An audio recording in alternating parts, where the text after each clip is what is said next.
हजुरहरूलाई यदि अचार बनाउन आउँछ भने मलाई पनि सेयर गरिदिनुहोस्, किनकि म पनि फर्स्टचोटि बनाउन गइरहेको छु। आज मेरो चाहिँ शनिबार छुट्टी, काममा जानु नपरेको भएर के गर्ने, यसको अमिलो थियो गाउँबाट मलाई आएको, त्यही भएर मैले चाहिँ यसको अचार बनाउन जाँदैछु। अब यसको बोक्रा ताच्छौँ, त्यसपछि लेट्स सी।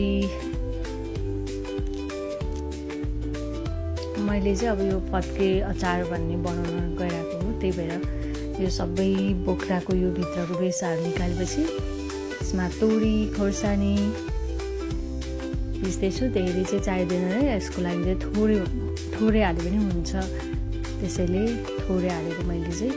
अब हजुरहरूलाई धेरै मनपर्छ भने धेरै हाल्न सक्नुहुन्छ, तर मलाई पनि त्यति आइडिया छैन। हजुरहरूलाई त्यस्तो केही नयाँ आइडिया थाहा छ भने मलाई भनिदिनुहोस् ल।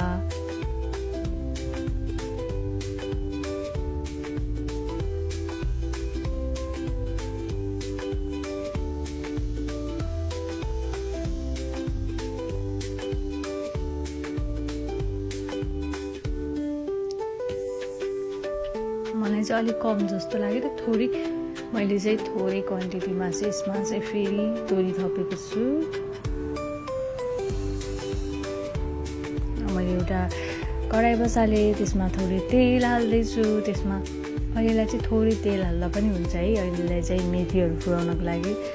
अनि ज्वानो मेथी अलिअलि फुराउने अहिले चाहिँ। अनि पछि चाहिँ यो पाकिसकेपछि चाहिँ पछि तेल तताएर हाल्न पनि मिल्छ, त्यही भएर मैले थोरै तेल हालेर अनि त्यसलाई मैले हाल्दै, जुन चाहिँ अमिलो मैले निकालेको थिएँ त्यसमा थोरै बेसार राखिदिएँ, थोरै नुन राखिदिएँ। नुन चाहिँ अलिक धेरै राख्नुपर्छ, किनकि अमिलोले चाहिँ नुनलाई काट्छ भन्छ नि त, त्यही भएर अलिकति नुन राखिदिएँ।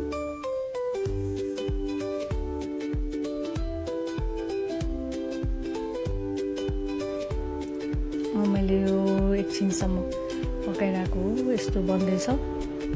यसको चाहिँ पुरा पानी सुक्नुपर्छ, त्यही भएर मैले बिस्तारो ग्यास सानो पारेर चाहिँ बनाउँदैछु है। हेर्नुहोस्, यो चाहिँ यसको पुरा पानी नसुकुन्जेल पकाउनुपर्छ। यो चाहिँ चाँडै निकाल्यो, यतिकै पानी हुँदै निकाल्यो भने चाहिँ धेरै दिन बस्दैन। अलि राम्रोसँग पकाएर यसको पानी सुकायो भने चाहिँ अलि टाइम खान मिल्छ।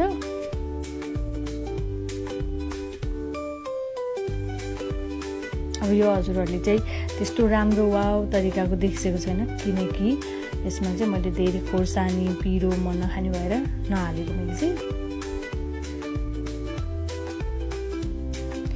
अब यो कम्प्लिट भइसकेको छ है, अब यो चाहिँ बनिसक्यो। अब यसलाई चाहिँ मैले डब्बामा राख्छु।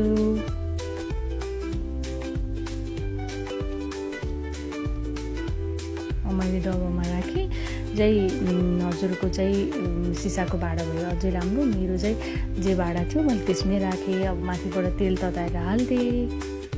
Thank you for watching.